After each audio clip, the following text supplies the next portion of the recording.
medical college আৰু এই Kokrajhar cancer centre foundation কৰা হৈছিলে আৰু কমিশ্যন হৈ গ'ল দুটাও গতিকে কমিশ্যন হোৱাৰ পিছত কেনেকৈ চলি আছে হাগ্ৰামা মহিলাৰী টেষ্ট আৰু আমি পাৰ্টিৰ কয়েকজন আহি পেলাই এনেই মেডিকেল কলেজৰ প্ৰিন্সিপাল আৰু ষ্টাফৰ লগত আমি আলোচনা কৰিছোঁ এডমিশ্যন প্ৰচেছ চলি আছে কেনেকৈ চলি আছে আৰু কি মানে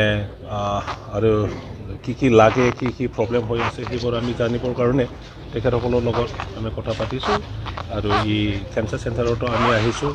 ডক্টৰ আৰু ষ্টাফৰ লগত আমি আলোচনা কৰিছোঁ ইয়াত কি ট্ৰিটমেণ্ট চলি আছে কি ফেচিলিটি আছে সেইবোৰ আমি জানি লৈছোঁ এতিয়া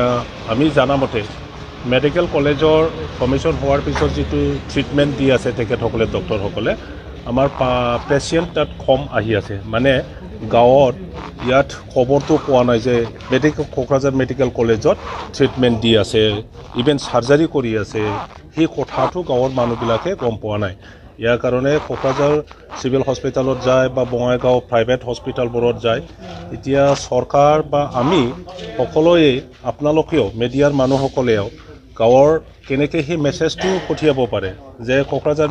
মেডিকেল কলেজত ভাল ট্ৰিটমেণ্ট চলি আছে তাতে চাৰ্জাৰী হয় আপোনাৰ গল ব্লাডাৰ ষ্ট'ন হওক বা কিডনী ষ্ট'ন হওক বা বিভিন্ন ধৰণৰ চাৰ্জাৰী তাতে হয় অপাৰেশ্যন হয় সেইবোৰ কথাটো আপোনালোকৰ দ্বাৰা যেন ৰাইজে গম পায় আৰু এই কেঞ্চাৰ চেণ্টাৰত আমি আজি আহি পেলাই যিটো গম পালোঁ মই নিজে ভুক্তভোগী কেঞ্চাৰৰ মোৰ ৱাইফে কেঞ্চাৰতে ঢুকাই গ'ল 12 years চাফাৰ হৈ পেলাই গতিকে ইয়াত প্ৰিলিমিনাৰী ট্ৰিটমেণ্টৰ বা ডিটেকশ্যন বা ইয়াৰ গোটেই ফেচিলিটিটো ইয়াত আছে ডে কেয়াৰ তেখেতসকলে ইয়াত প্ৰভাইড কৰে পেচিয়েণ্ট ৰাতিত নথয় ডে কেয়াৰ মানে আহি পেলাই কোনোবা কেম'থেৰাপি ল'ব লাগে যাৰ কাৰণে আমি গুৱাহাটীত লৈ যাব লগা হৈছিল যাৰ কাৰণে আমি দিল্লীত লৈ যাব লগা হৈছিল আমাৰ গোটেই কোকৰাঝাৰ বঙাইগাঁৱত কেম'থেৰাপি দিবৰ কাৰণেও নাৰ্ছ বা ডক্টৰ জানা মানুহ নাছিল ইয়াৰ কাৰণে বেলেগ জায়গাত লৈ যাব লগা হৈছিল এই ফেচিলিটি ইয়াতে আছে গতিকে যিকোনো পেচিয়েণ্ট কোনোবা বেংগালোৰৰ ট্ৰিটমেণ্ট কৰিছে কোনোবা মুম্বাইত ট্ৰিটমেণ্ট কৰিছে কেম'থেৰাপিৰ কাৰণে আকৌ মুম্বাইতো যাব নোৱাৰে গতিকে ইয়াতে আহি পেলাই কেম'থেৰাপি ল'ব পাৰিব ৰেডিয়েশ্যন ল'ব পাৰিব আৰু কোনোবা যদি কিবা এটা মানে ডাউট কৰিছে মেম'গ্ৰাফি দিয়াৰ ব্যৱস্থা আছে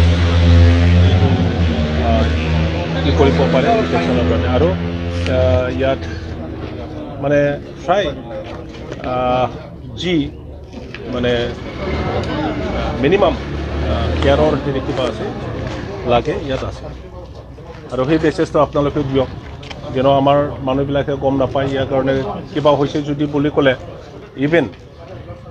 চিভিল হস্পিটেলত কাম কৰা ডক্টৰসকলে কিবা যদি ডাউট কৰে তেখেতসকলে ৰেফাৰ কৰি দিয়ে গুৱাহাটী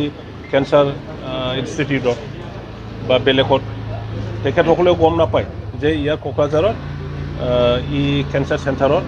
ইয়াৰ কাৰণে ব্যৱস্থাটো আছে গতিকে আমি সেইবোৰ জানিবৰ কাৰণে আহিছিলোঁ আজি ডক্টৰসকলৰ লগত আৰু ষ্টাফসকলৰ লগত কথা পাতি পেলাই আমি প্ৰায় ইনফৰ্মেশ্যনটো পালোঁ আৰু আগন্তুক দিনত আমি পাব্লিক হিচাপে কেনেকৈ তেখেতসকলক সহায় কৰিব লাগে সেইটো আমি কৰি যাম প্ৰশিক্ষণ হোৱাট কাইণ্ড অফ প্ৰশিক্ষণ বস্ত্ৰলে যেনেকুৱা দিছে মানে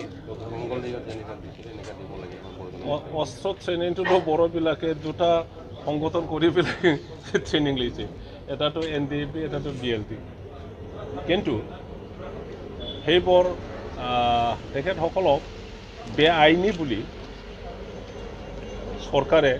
বা নেতাসকলে বেন কৰা নাছিল জানো আজি তেখেতসকলে পাৰ্টি হিচাপে আমি যিটো গম পাওঁ যে ডিব্ৰুগড়ত যেনেকৈ অপেনলি আৰ্মছ ট্ৰেইনিং দিছে ইয়াত খুব সম্ভৱ মংগলদৈতো কৰিছে ডিব্ৰুগড়তো কৰিছে বুলি আমি গম পাওঁ গতিকে ইয়াৰ ভৱিষ্যতত কিহৰ কাৰণে ব্যৱহাৰ কৰিব আমি নাজানো কিন্তু ভাল উদ্দেশ্য লৈ পেলাই কৰা হোৱা নাই বুলি আমি ভাবোঁ ইভেন এটা সময়ত কোকৰাঝাৰত RSSে ট্ৰেইনিং দিছে তাত বন্দুক লোৱাটো আমি দেখা নাই তাত আমি লাঠি ডাঙৰ লাঠি দীঘল লাঠি লৈ পেলাই ট্ৰেইনিং দিয়াটো আমি দেখিছোঁ টাউনৰ ল'ৰাবিলাকক আনি পেলাই পথাৰৰ অফেনলি মাৰা